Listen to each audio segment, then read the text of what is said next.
Hello everyone, welcome back. Last episode में हमने देखा था कि एरिक रेचल को बोलता है कि रेचल एरिक के पास ज़रूर वापस आएगी। अब हम देखते हैं कि रेचल उसको बोलती है कि रॉस और उसका ब्रेकअप कभी नहीं होगा। तो एरिक उसको बोलता है कि कोई भी रिलेशनशिप अनब्रेकेबल नहीं होता। आफ्टर ऑल पास्ट में एरिक और रेचल का भी तो ब्रेकअप हुआ था। ये कहकर एरिक रेचल को किस कर देता है तो रेचल उसको वहां से चले जाने के लिए बोलती है। अब एरिक स्टूडियो से जब बाहर निकलता है तो उसको रॉस दिखाई देता है।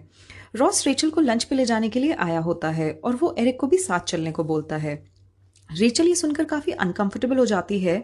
तो एरिक बोलता है कि अभी तो वो बिजी है, बट नेक्स्ट टाइम वो सिर्फ रॉस को डिनर करने के लिए लेकर जाएगा। अब नेक्स्ट सीन में हम देखते हैं कि सोफी को अरेस्ट करने के लिए पुलिस आई होती है। चार्ली अब सोफी को छुड़ाने के लिए पुलिस स्टेशन जाता है और उसको पता चलता है कि सोफी ने जैक की विंडो तोड़ी थी।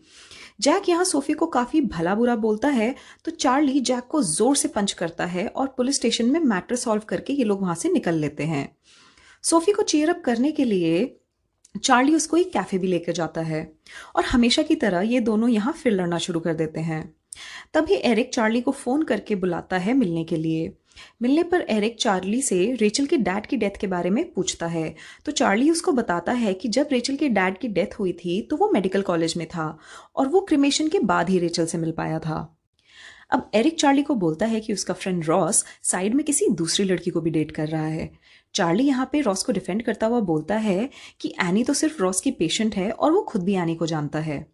रेचल अपनी मॉम की उधारी चुकाने के लिए उनको चेक देने जाती है, तो रेचल की मॉम उसको बोलती है कि वो ये पैसों से अपनी शादी कर ले। रेचल अपनी मॉम से कहती है कि जब तक अपने डैड की डेथ का सच वो रॉस को नहीं बताएगी वो रॉस से शादी नहीं करेगी। अब नेक्स्ट सीन में रॉस की मॉम उससे मिलने उसके घर जाती हैं और वो बोलती हैं कि रॉस को अपने और एनी के बचपन की फोटो घर में नहीं रखनी चाहिए, एज रेचल देखेगी तो उसको कैसा लगेगा। रॉस अपनी मॉम को बताता है कि वो अपने पास्ट के बारे में रेचल को सब कुछ सच सच बताना चाहता है। वो ये भी बोलता है कि वो एनी से बाय चांस मिला और अब तक एनी को ये आइडिया नहीं है कि रॉस ही उसके बचपन का दोस्त है।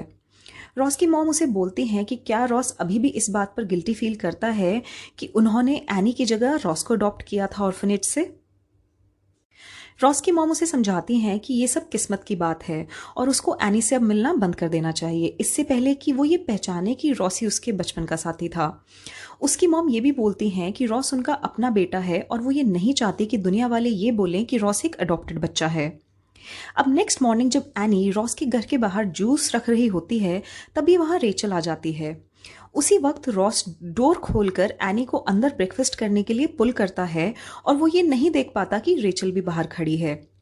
रेचल खुद अंदर आ जाती है और दोनों को साथ ब्रेकफास्ट करने के लिए बोलती है। अब यहाँ सब इतना ऑकवर्ड हो रहा होता है कि एनी वहां से बिजी होने का बहाना करके चली जाती है। एनी के चले जाने के बाद रेचल रॉस से पूछती है कि क्या वो उस पर चीट कर रहा है, तो रॉस अपने डिफेंस में बोलता है कि ऐसा कुछ भी नहीं है। वो तो बस एनी के लिए सिंपैथी फील करता है क्योंकि एनी एक ऑर्फन है और वो काफी सारे पार्ट टाइम जॉब करती है ताकि वो अपने आप को फाइनेंशियली सपोर्ट कर सके। अब रेचल उसको बोलती है कि वो रॉस की सिंपैथी एनी के लिए समझती है, बट उसको उन दोनों का इतना क्लोज होना और छुप छुप कर मिलना अच्छा नहीं लगता। जाते टाइम रेचल उससे अपोलोजाइज भी करती है बिकॉज उसने रॉस को एनी के सामने एम्बैरस फील कराया। वो उससे ये भी रिक्वेस्ट करती है कि रॉस ऐसा कुछ भी ना करे जिससे रेचल एक साइको गर्लफ्रेंड की तरह बिहेव करने लगे। एंड एज यूजुअल ये दोनों फिर प्यार से एक दूसरे को सी ऑफ कर देते हैं। अब एरिक को मैनेजर से पता चलता है कि रेचल सिटी के बाहर वाइन बार की फोटोज क्लिक करने गई है, तो एरिक भी वहां पहुंच जाता है।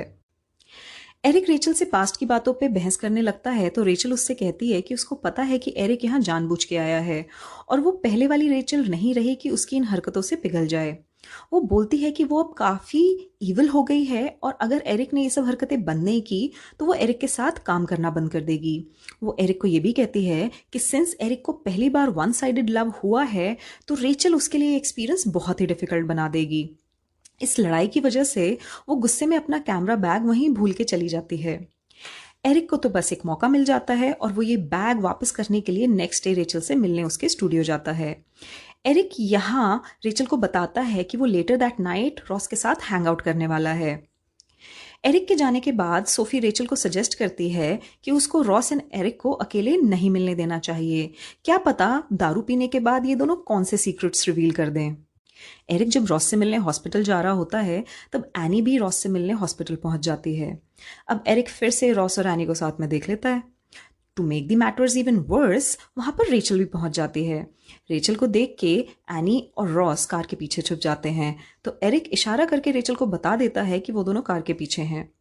अब रेचल दोनों को कन्फ्रंट करने से पहले एरिक को वहां से चले जाने को बोलती है, और वो एरिक के सामने रॉस को एम्बैरस नहीं फील कराना चाहती थी, बट एरिक वहां से जाने को मना कर देता है बिकॉज उसको तो इस सिचुएशन में काफी मजा आ रहा होता है।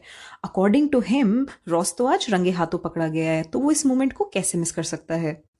एनी वहां से जब जाने लगती है तो रेचल उसको रोकती है और बोलती है कि उसको रॉस और एनी दोनों से बात करनी है। इसी नोट पे ये एपिसोड खत्म हो जाता है। If you like the explanation of this video please hit like and leave a comment. Also support my channel bye subscribing it. Next episode तक के लिए बाय बाय।